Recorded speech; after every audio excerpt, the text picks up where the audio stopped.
Hai guys, kami dari kelompok 8 Akuntansi Sektor Publik, kelas C4 Akuntansi. Saat ini kami akan menjelaskan materi tentang perencanaan dan penganggaran. Sebelumnya saya akan memperkenalkan anggota kelompok kami. Yang pertama ada saya sendiri, Jaina Margareta Ante. Yang kedua ada Priscilia Yulia Mema. Dan yang ketiga ada Rizka Maude. Teori perencanaan publik. Perencanaan secara konvensional didefinisikan sebagai kegiatan yang dilakukan untuk masa mendatang yang lebih baik dengan memperhatikan keadaan sekarang maupun sebelumnya. Perencanaan atau planning adalah proses yang dimulai dari penetapan tujuan organisasi, yaitu menentukan strategi untuk pencapaian tujuan tersebut secara menyeluruh, serta merumuskan sistem perencanaan yang menyeluruh untuk mengintegrasikan dan mengkoordinasi seluruh pekerjaan organisasi hingga tercapainya tujuan organisasi. Fungsi perencanaan. Fungsi perencanaan adalah kegiatan menetapkan tujuan organisasi dan diikuti dengan pembuatan berbagai rencana untuk mencapai tujuan yang telah ditentukan tersebut. Perencanaan dapat dilihat dari 3 hal, yaitu dari sisi proses. Fungsi perencanaan adalah proses yang digunakan untuk memilih tujuan dan menentukan bagaimana tujuan tersebut akan dicapai. Dari sisi fungsi manajemen, perencanaan adalah fungsi di mana pimpinan menggunakan pengaruh dan wewenangnya untuk menentukan atau mengubah tujuan serta kegiatan organisasi. Dan dari sisi pengambilan keputusan, perencanaan merupakan pengambilan keputusan jangka panjang atau jangka yang akan datang mengenai apa yang akan dilakukan, bagaimana melakukannya, kapan dan siapa yang akan melakukan. Kemudian sistem perencanaan mencakup 5 pendekatan dalam seluruh rangkaian perencanaan, yaitu politik, teknokratik, partisipatif, atas bawah top down, bawah atas atau bottom up, siklus perencanaan publik. Yang pertama, 1. Evaluasi hasil pelaksanaan tahun lalu dan penetapan prosedur perencanaan. Kedua, organisasi pendukung perencanaan. Dan yang ketiga, penetapan asumsi perencanaan. 4. Kriteria evaluasi hasil perencanaan. 5. Penyusunan indikator program. 6. Penyusunan kertas kerja perencanaan strategi dan program. 7. Partisipasi masyarakat dalam perencanaan. 8. Penentuan usulan perencanaan strategis. 9. Penutupan draft skala prioritas dan plafon anggaran. 10. Penentuan usulan rencana program kerja. 11. Penyelesaian draft dokumen perencanaan. 12. Pembahasan draft dokumen perencanaan. Dan yang terakhir, penetapan dokumen perencanaan. Ada 5 ragam tingkat perencanaan, yaitu yang pertama perencanaan komprehensif atau comprehensive plans. Perencanaan komprehensif dalam lingkup geografis biasanya berupa wilayah organisasi secara keseluruhan. Skala waktunya biasanya jangka panjang dan unsurnya tertuju pada demografi, pembangunan ekonomi, transportasi, penggunaan lahan, fasilitas masyarakat, kegunaan publik, karakteristik atau keterbatasan lingkupan, dan peluang rekreasi. Yang kedua, perencanaan sistem atau system plans. Perencanaan sistem mengukur kebijakan dan program untuk jaringan kerja khusus dan dari fasilitas masyarakat seperti sistem pembuangan limbah. Nah, yang ketiga, perencanaan di tingkat daerah atau district plans area perencanaan.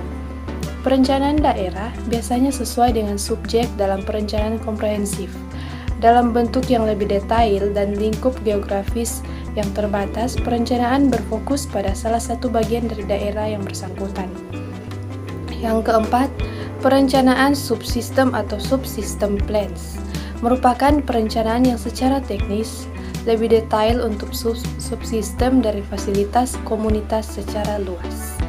Dan yang kelima, perencanaan tempat atau site plans merupakan perencanaan untuk menentukan tempat atau komponen khusus dari fasilitas komunitas secara luas seperti perawatan tumbuhan atau perpustakaan. Selanjutnya, praktek perencanaan publik. Pemerintah pusat. Untuk menyusun rencana kerja pemerintah pusat berfungsi sebagai dokumen perencanaan tahunan nasional, pemerintah perlu menyelenggarakan Musrenbang Pusat, Musrenbang Provinsi, dan Musrenbang Nasional. Tahapan dalam sistem perencanaan nasional: yang pertama, tahap persiapan perencanaan. Yang kedua, tahap perencanaan dan anggaran. Yang ketiga, tahap pelaksanaan kegiatan pembangunan dan belanja negara. Dan yang keempat, tahap laporan dan pertanggungjawaban. Praktek perencanaan publik pemerintah daerah. Berikut adalah dokumen perencanaan daerah yang dihasilkan berdasarkan dimensi waktu. Yang pertama, perencanaan pembangunan jangka panjang daerah yang berlangsung berjangka waktu 20 tahun yang ditetapkan dengan Perda. Yang kedua, rencana pembangunan jangka menengah daerah yang berjangka waktu 5 tahun yang ditetapkan dengan Perda. Yang ketiga, rencana kerja pembangunan daerah yang merupakan penjabaran dari RPJM daerah untuk jangka waktu 1 tahun dengan mengacu pada rencana kerja pemerintah pusat. Tahap perencanaan daerah ada 2, yaitu yang pertama penjaringan aspirasi masyarakat, yang kedua penentuan arah dan kebijakan melalui forum satuan kerja perangkat daerah. Penganggaran sektor publik. Konsep anggaran sektor publik. Anggaran merupakan pernyataan mengenai estimasi kinerja yang hendak dicapai selama periode waktu tertentu yang dinyatakan dalam ukuran finansial. Sedangkan penganggaran adalah proses atau metode untuk mempersiapkan suatu anggaran. Dalam organisasi sektor publik, penganggaran merupakan suatu proses politik. Pada sektor swasta, anggaran merupakan bagian dari rahasia perusahaan yang tertutup untuk publik. Sebaliknya, pada sektor publik, anggaran justru harus diinformasikan kepada publik untuk dikritik, didiskusikan, dan diberi masukan. Penganggaran sektor publik terkait dengan proses penentuan jumlah alokasi dana untuk tiap-tiap program dan aktivitas dalam satuan moneter. Proses penganggaran organisasi sektor publik dimulai ketika perumusan strategi dan perencanaan strategi telah selesai dilakukan. Pengertian anggaran sektor publik. Anggaran publik adalah rencana kegiatan dalam bentuk perolehan pendapatan dan belanja dalam satuan moneter.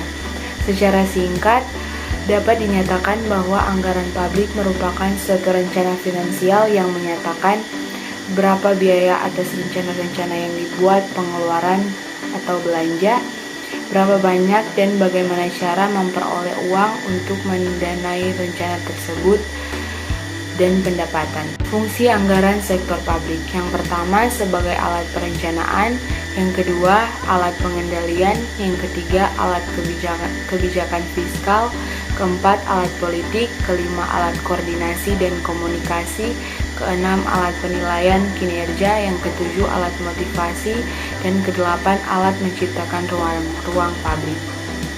Siklus anggaran meliputi 4 tahap. Yang pertama, tahap persiapan anggaran atau preparation.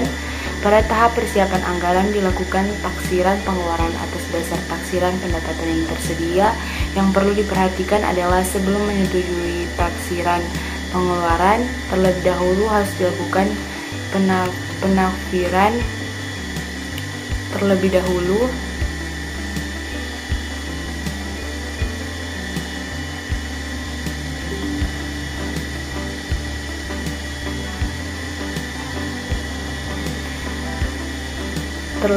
Terlebih dahulu harus dilakukan penafsiran pendapatan secara lebih akurat. Yang keempat, tahap ratifikasi atau approval ratification.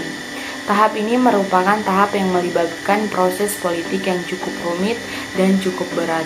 Pimpinan eksekutif dituntut tidak hanya memiliki managerial skill, namun juga harus mempunyai political skill atau salesmanship dan communication building yang memadai. Yang ketiga, tahap implementasi atau implementation. Sistem informasi akuntansi dan sistem pengendalian manajemen sangat diperlukan untuk mendukung pelaksanaan anggaran. Manajer keuangan publik dalam hal ini bertanggung jawab untuk menciptakan sistem akuntansi yang memadai dan handal untuk perencanaan dan pengendalian anggaran yang telah disepakati, dan bahkan dapat diandalkan untuk tahap penyusunan anggaran periode berikutnya. Yang terakhir, tahap pelaporan dan evaluasi atau reporting and evaluation terkait dengan aspek akuntabilitas. Demikian materi dari kami, semoga bermanfaat. Terima kasih.